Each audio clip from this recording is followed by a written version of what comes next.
He was driving home when he saw two elderly people, drenched and abandoned in the rain, standing by his gate. He almost drove past, until he opened that old suitcase and discovered the truth that would change his life forever. The rain pounded against the windshield of the black Audi as if trying to wash away all the dirt in the world. Michael adjusted the rearview mirror and sped down the empty Seattle Avenue, exhausted after 3 days of endless meetings in San Francisco. In his early 40s, he had built a tech empire many envied, yet that night, it felt like a heavy, invisible burden on his shoulders. His mansion awaited in Queen Anne, the city's most upscale neighborhood, silent and cold as always. The electronic gate began to open automatically when the sensor detected the car approaching. Michael slowed down, ready to enter the covered garage, when something unusual caught his attention. Two figures huddled beneath the old oak tree outside the wall, trying to shield themselves from the storm hammering the city. Frowning, he stopped the car and lowered the window to see better. It was an elderly man and woman, their gray hair plastered to their faces, clothes soaked and clinging to their frail bodies, holding each other tightly as if they were the only shelter left in the world. Beside them, a worn leather suitcase leaned against the tree trunk, as if it carried the last remnants of a life that had fallen apart. Michael's first instinct was to keep driving and go inside. After all, it wasn't his problem if people were on the street. Seattle was full of those struggling to survive, and he couldn't fix everyone's problems. But something about that scene disturbed him deeply. Maybe it was the way the old man shielded the woman from the rain with his own body, or the way she clung to him with a trust that seemed to defy the entire world. He sat there, engine running, wipers working frantically, watching those two human beings who looked as if life itself had forgotten them. The old man must have noticed the car's headlights because he slowly lifted his head and looked straight at Michael. Even through the rain and distance, there was a quiet dignity in that weathered face that struck something deep within the businessman's chest. "It's none of my business," he muttered to himself, hand on the gear shift, but his fingers wouldn't move. He sat there a few more seconds, frozen between the cold indifference he'd learned to live with and a strange feeling he couldn't quite define. The elderly woman began to cough, a weak sound, yet it pierced through the rain and the car window. Something inside Michael broke. He turned off the engine, grabbed the umbrella from the back seat, and stepped into the storm. Every step toward the couple felt heavy, as if he were walking against years of indifference he had cultivated. The man rose slowly when he saw Michael approaching, instinctively positioning himself in front of the woman. "Good evening," Michael said, raising his voice to be heard over the rain. "Are you all right?" The old man studied him for a few moments, as if trying to decide whether this well-dressed stranger was a threat or a chance for hope. "We're fine, sir. Just waiting for the rain to pass." "Waiting where? Out here on the street?" "We have nowhere else to go," the woman replied softly, her voice carrying a sadness that seemed to come from far away. "We were evicted this morning. We couldn't find a shelter." Michael felt a pang in his chest. Evicted. The word echoed in his mind strangely, awakening memories he preferred to keep buried. "Evicted from where?" "From the house we lived in for decades," the man explained, trying to keep his voice steady. "Things got complicated financially. We couldn't keep up with the payments." "What about your family? Children? Relatives?" The silence that followed spoke louder than any answer. The woman lowered her head, and even through the rain he could see other drops rolling down her face. The man pressed his lips together as if swallowing bitter words he chose not to say. "Our children have their own lives," he finally said. "We don't want to be a burden." Michael knew that kind of response. It was dignity trying to disguise rejection. There was something about those two that unsettled him in ways he couldn't explain. They didn't look like people who had always lived on the streets. There was posture, education, and gentleness in their gestures, signs of a very different life story. "What are your names?" "I'm George," the man said, extending a rough but clean hand. "This is my wife, Helen. We've been married for nearly 50 years. 50 years. Michael could hardly imagine sharing a life with someone for that long. His own experiences with relationships had been a string of disappointments that convinced him he was better off alone. "Michael, he introduced himself, shaking George's hand. "Look, you can't stay out here in the rain all night. It's dangerous. You'll get sick." "Don't worry about us, sir," Helen said, trying to smile even as she shivered. "We've been through worse." That sentence hit Michael like a punch to the stomach. We've been through worse? How many battles had those two faced together? Michael looked at the mansion behind him with its 6 empty bedrooms, and then back at the elderly couple shivering beneath the tree. There was something deeply wrong about that contrast, something that stirred a part of him he thought had been buried long ago. "Come in," he heard his own voice say, surprising even himself. "At least until the storm passes. You can take a hot shower and have something to eat." George and Helen exchanged hesitant glances. Their caution was understandable. Who would open their home to strangers in the middle of the night? "We don't want to cause any trouble, sir," George said cautiously. "It's no trouble," Michael insisted, and for the first time in years he truly meant it. "Please, I can't just leave you out here like this." There was a brief silence, broken only by the sound of rain pounding against the umbrella. Then Helen gently touched her husband's arm and nodded. George picked up the old suitcase with difficulty, and the three of them walked toward the gate. The house was exactly as Michael had left it 3 days earlier, immaculate, organized, and utterly lifeless.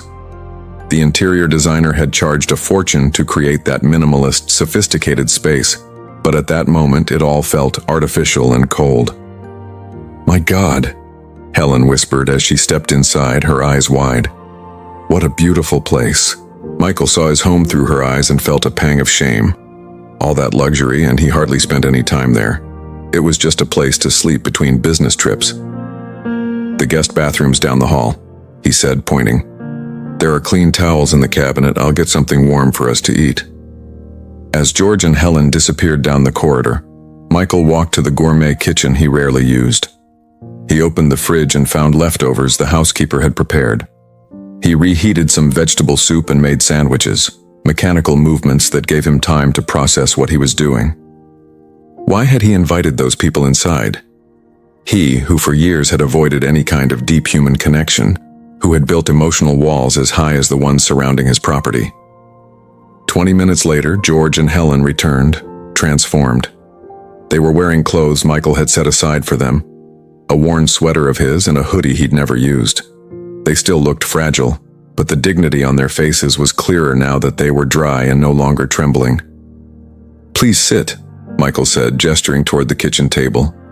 It was more intimate than the formal dining room. They ate in silence at first, and Michael noticed how Helen and George kept exchanging glances, silent communication forged by decades of companionship. There was a tenderness there he had never known, and somehow it made him feel profoundly alone. "So," Michael finally said, breaking the silence, "you mentioned you were evicted today. What happened?" George sighed deeply, setting his spoon down. "I was a carpenter, spent my whole life building homes for other people, but never managed to fully pay off our own. When I got older, my back started giving out. I couldn't work the way I used to. The bills began to pile up. We tried asking our children for help," Helen continued, her voice trembling slightly. "But Richard, our oldest, said he couldn't. He's going through a messy divorce. And Sarah, our daughter, has 3 young kids, and her husband lost his job last year." "We don't blame them," George added quickly, as if defending his children were an instinct. "They've got their own battles." Michael clenched his jaw. He knew that kind of story all too well, the pain of being left behind, of not being a priority for anyone. "What about shelters? Social services?" "We tried," Helen said, wiping away a stubborn tear. "The waiting lists are long. They said it could take weeks. Until then, we'd have to manage on our own." "On the streets," Michael said quietly, anger rising inside him.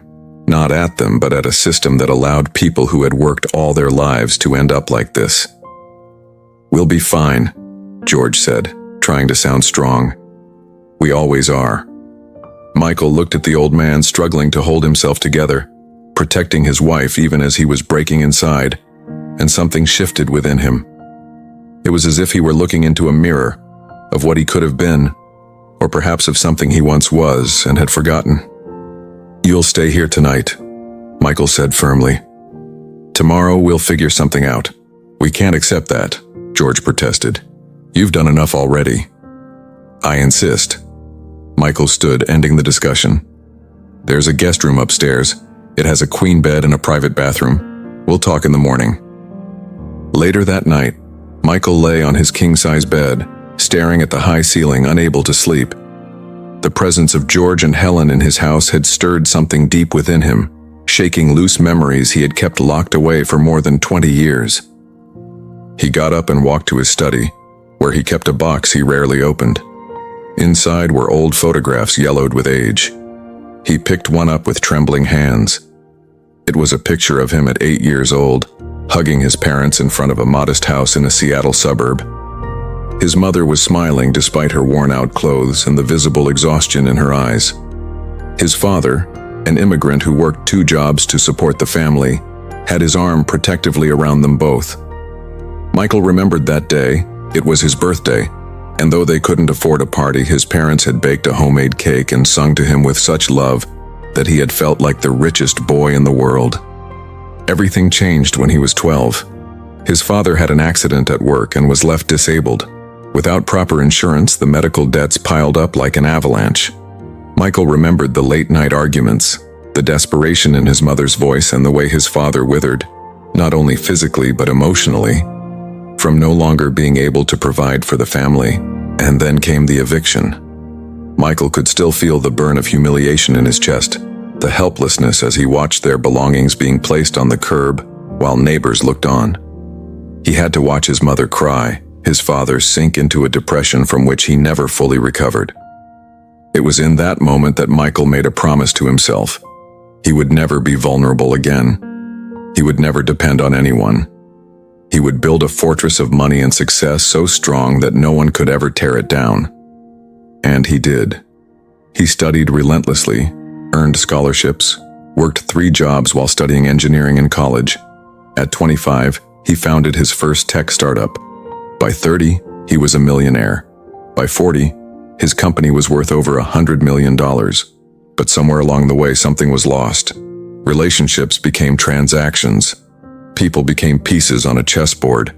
He cut ties with his family, claiming they were a painful reminder of a past he wanted to forget. His parents died before he ever made peace with them, carrying to their graves the sorrow of having failed him, even though deep down, he knew it wasn't their fault. Now, staring at that old photograph, Michael realized something devastating. He had become exactly what he once swore he'd never be. Not financially poor, but emotionally bankrupt. He had built an empire, but lived in a desert. And George and Helen, with their old suitcase and soaked clothes, had something he had never managed to rebuild after losing it. They had each other. They had true love, the kind that survives 50 years of highs and lows, the kind that makes an old man step in front of his wife to shield her from the rain even when he himself is freezing and hungry. A soft knock at the study door interrupted his thoughts. It was Helen, wrapped in a blanket. "Sorry to bother you, Mr. Michael," she said gently. "I saw the light on. I couldn't sleep either." "Come in." Michael quickly tucked the photograph away. "Is everything all right with the room?" "It's perfect. Better than anywhere we've slept in years." Helen gave a sad little smile. "Actually, I came because I wanted to thank you. Truly, what you did for us tonight was a miracle." Michael felt a lump form in his throat. It was nothing. It was everything. Helen stepped closer, her eyes glistening.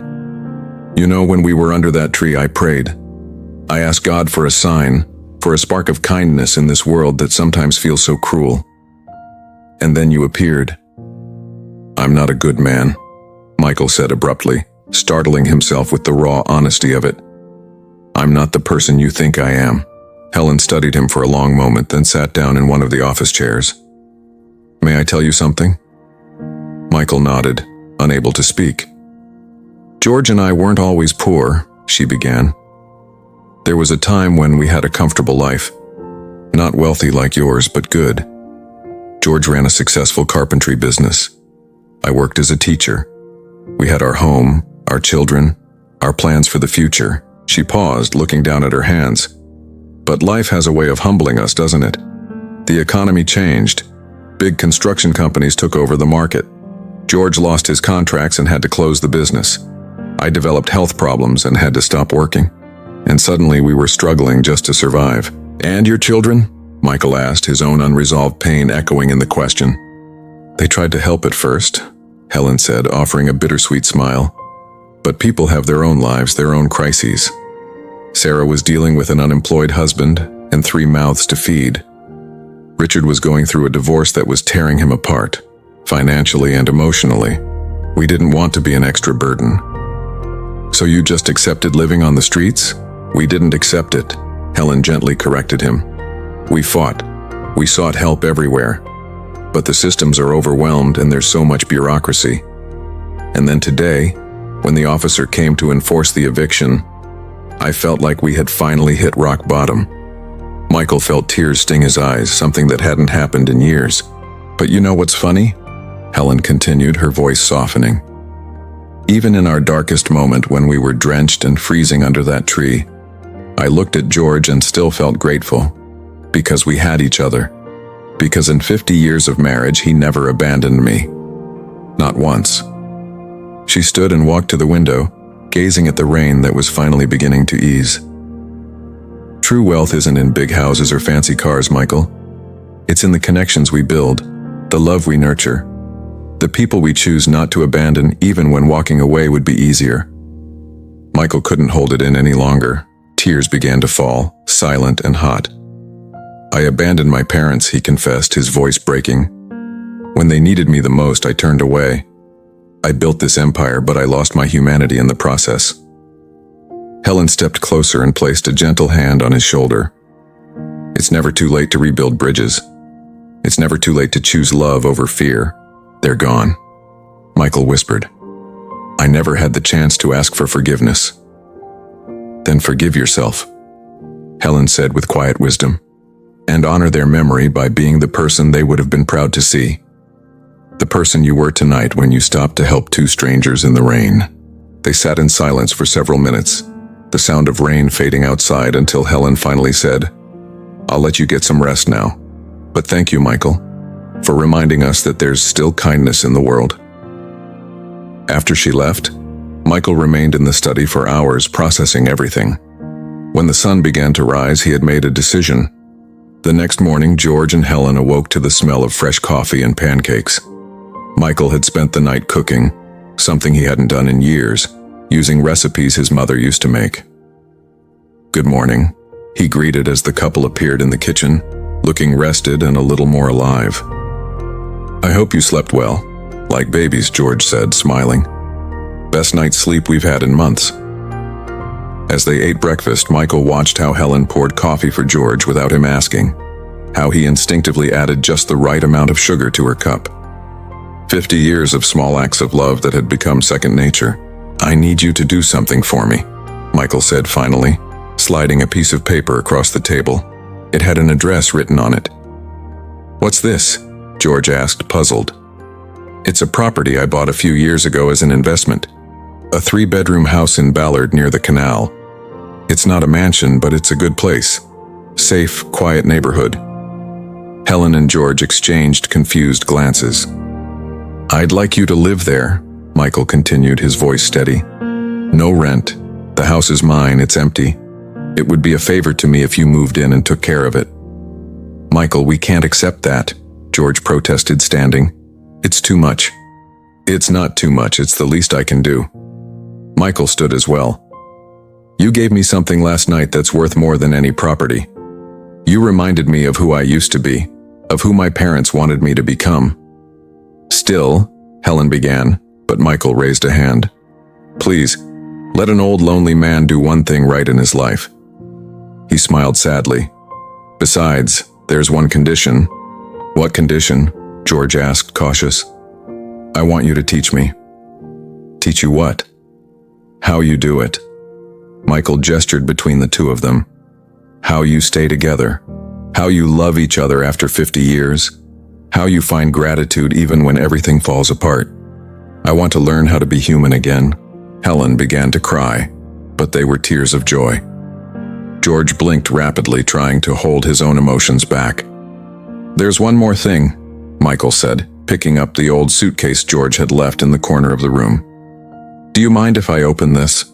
I'm curious about what was so important that you carried it through the storm." George and Helen looked at each other, then George nodded. "Go ahead." Michael carefully opened the suitcase. Inside there were no valuables, no jewelry, no money. Just photo albums, yellowed letters tied with ribbons, a worn-out teddy bear, children's drawings, handmade birthday cards. 50 years of memories, Helen explained softly. "When we found out we were being evicted, we had to choose what to take. And this was what we chose. Our memories, our story, proof of a life lived with love." Michael picked up one of the albums and flipped through it gently. Wedding photos, baby pictures, birthdays, Christmases, ordinary moments that together formed an extraordinary life. And in every photo, even the hardest ones, there was something radiant in George and Helen's faces. There was hope. "You named your wife Helen," Michael said, looking at George. "Hope, in English. Was that intentional?" George smiled, taking his wife's hand. "My parents named her that, but the name turned out to be prophetic. She's been my hope in every dark day, my light in every tunnel with no end." In that moment, something inside Michael finally healed. A wound he had carried since childhood, since the day of the eviction, since losing his parents. He understood that his story didn't have to end in loneliness and bitterness. There was still time to change, to rebuild, to learn to love again. 3 months had passed since that rainy night.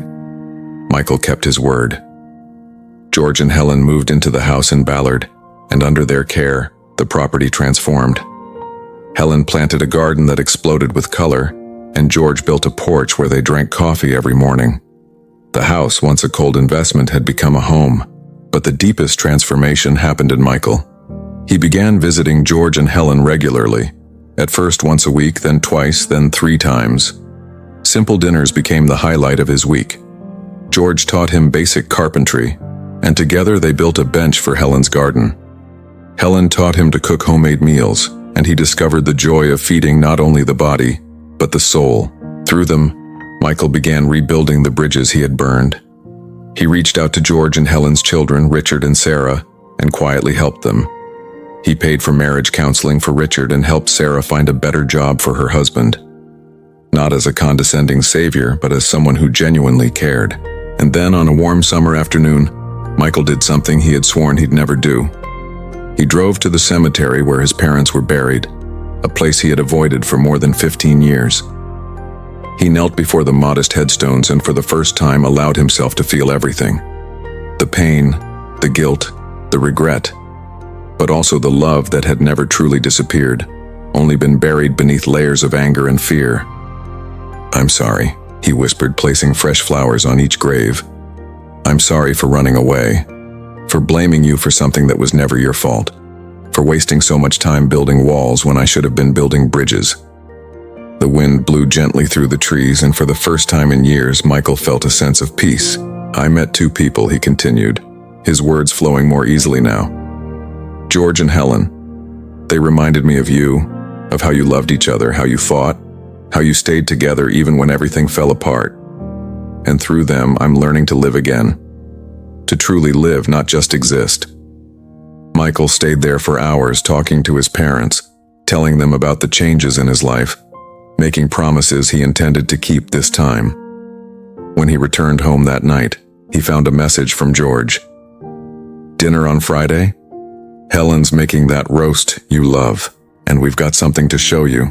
On Friday, when Michael arrived at the house in Ballard, he found not only George and Helen, but also Richard, Sarah, their spouses and children. The house was full of life, laughter, and love. "Surprise," Helen said, hugging him. "We thought it was time you met the whole family." During dinner, Michael observed the family dynamic. It wasn't perfect. There were old tensions, wounds still healing, but there was also genuine effort, real attempts to rebuild what had once been broken. "You did this," Richard said later when they were alone on the porch. "You brought our family back together. I don't know how to thank you. Your parents did this, Michael corrected. I just helped remove a few obstacles. The love was already there. Richard looked back into the house, where George was playing on the floor with his grandchildren, and Helen watched with a radiant smile. I spent so much time focused on my own problems that I forgot how much they needed us. How much we needed them. I understand, Michael said softly. More than you know. That night, after everyone had gone home, Michael helped Helen wash the dishes while George dozed on the couch, exhausted but happy. You know, Helen said, drying a plate, that rainy night under the tree, I truly thought it was the end for us, that we had reached the limit of what we could endure. And now? Michael asked. Now I see that storm was necessary. It led us to you and you to us. Sometimes God puts us exactly where we need to be, even when it feels like we're lost. Michael hugged Helen, the wise woman who had become more than a friend. She had become family, the kind of family we choose, the kind we build through conscious acts of love and commitment. Thank you, he whispered, for saving me. We saved each other, she replied, returning the embrace. That's how it works when you stop trying to do everything alone. A year later, Michael was once again driving through the rain in Seattle. But this time it was different. This time, he wasn't alone. In the passenger seat sat Sarah, George, and Helen's daughter, who now worked at his company managing social responsibility programs. In the back seat were boxes filled with blankets, food, and hygiene kits. There, Sarah pointed toward a group of people huddled under the awning of a closed shop. Let's start with them. Michael parked, and together they stepped out into the rain, distributing supplies, talking to each person, listening to their stories. Not with pity, but with respect, with humanity. It had become a weekly ritual. After that night that changed everything, Michael had created a foundation dedicated to helping people experiencing homelessness, not just with money, but with dignity. Transitional apartments, job programs, psychological support. Everything he wished his own parents had had access to. There's someone over there. A young woman they were helping pointed toward a solitary figure sitting beneath a distant tree. She's been there for days, doesn't talk to anyone. Michael felt a familiar tightness in his chest. He grabbed a blanket and a thermos of hot water and walked toward the figure. As he approached, he saw that it was a middle-aged woman, her wet hair plastered to her face, her empty eyes staring at nothing. Hi, Michael said gently, kneeling beside her. My name's Michael. Are you okay? The woman looked at him, and in her gaze, Michael saw everything George and Helen must have felt that night. Hopelessness, shame, exhaustion, but also a flicker of something else. A final spark of hope refusing to die completely. I have some hot food in the car, he continued softly. And a dry blanket. Can I help you? The woman hesitated, then nodded almost imperceptibly. As Michael helped her to her feet, she whispered, Thank you. It was only one word, but it carried an entire universe of meaning. That night, after ensuring the woman was safe in one of the Foundation's partner shelters, Michael went home. But not to the empty mansion in Queen Anne. He had sold that property months earlier, using the money to expand the Foundation's programs. Now he lived in a comfortable but unpretentious house in Ballard, exactly 3 blocks from George and Helen's home. Close enough for spontaneous dinners, far enough for everyone to keep their privacy. When he got home, there was a message from George. Helen made apple pie, come by and grab a slice. Michael smiled, grabbed his jacket, and 3 minutes later was sitting in George and Helen's cozy kitchen, savoring homemade pie and strong coffee. How was today? Helen asked, serving him a second slice without being asked. We helped 17 people, Michael said, and we found a woman who reminded me of you that night. We got her into a safe shelter. George nodded approvingly. You're doing good work, son. Son. The word made Michael's heart warm. George and Helen had started calling him that a few months earlier, and each time it healed a little more of the wounded child inside him. I learned from the best, Michael said sincerely. There's something we wanted to talk to you about, Helen said, exchanging a meaningful glance with George. Michael felt a small twinge of concern. "Is everything all right?" "Everything's great," George assured him. "Actually, we're planning to renew our vows. It'll be 51 years next week. And we wanted to know if you'd do us the honor of being our witness."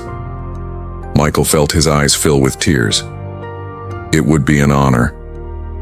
"There's more," Helen added, taking Michael's hand. "You changed our lives, Michael.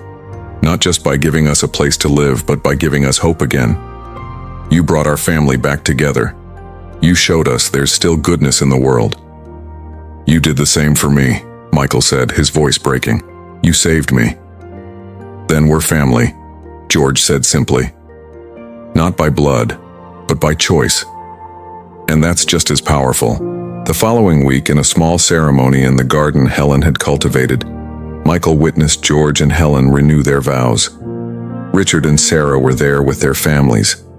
Several members of the foundation team attended too, and Michael invited some of the people they had helped over the year, including the woman he'd found under the tree, who now had a steady job and her own apartment.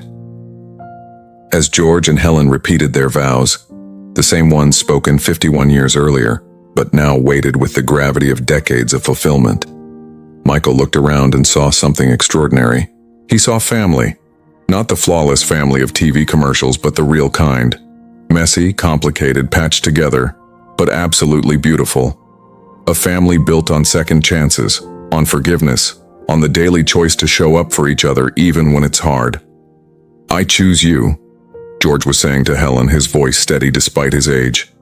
"Today, tomorrow, and every day God gives us. I choose you." Helen was crying but smiling. "And I choose you. I always have. I always will." After the ceremony, as everyone celebrated with cake and lemonade in the garden, Michael found himself alone for a moment, watching the simple, profound joy around him. He thought of his parents, hoping that somewhere they could see who he had become. Not the tech billionaire, not the ruthless businessman, but the man who had learned that true wealth isn't measured in bank accounts. "They'd be proud of you." Michael turned and saw Helen beside him, as if she could read his thoughts. "You think so?" he asked. "I know so," she said with certainty, "because I'm proud of you. And George is proud of you. You took your pain and turned it into something beautiful. How many people can say that?" Michael hugged Helen, the remarkable woman who, a year earlier, had been drenched and abandoned under a tree, and who now stood as the matriarch of an expanded family that included a once lonely businessman who needed to learn to love again. "Thank you," he whispered, "for not giving up, for keeping faith even when everything seemed lost." "Thank you for stopping," Helen replied, "for choosing to see beyond yourself, for giving us a second chance. You gave me one too." They stood there for a while, watching George teach his grandkids how to build a little birdhouse, Sarah laughing with her husband, Richard hugging his children. And in the middle of it all sat that old leather suitcase, now lovingly preserved in a place of honor in the living room, filled with memories of 51 years of enduring love.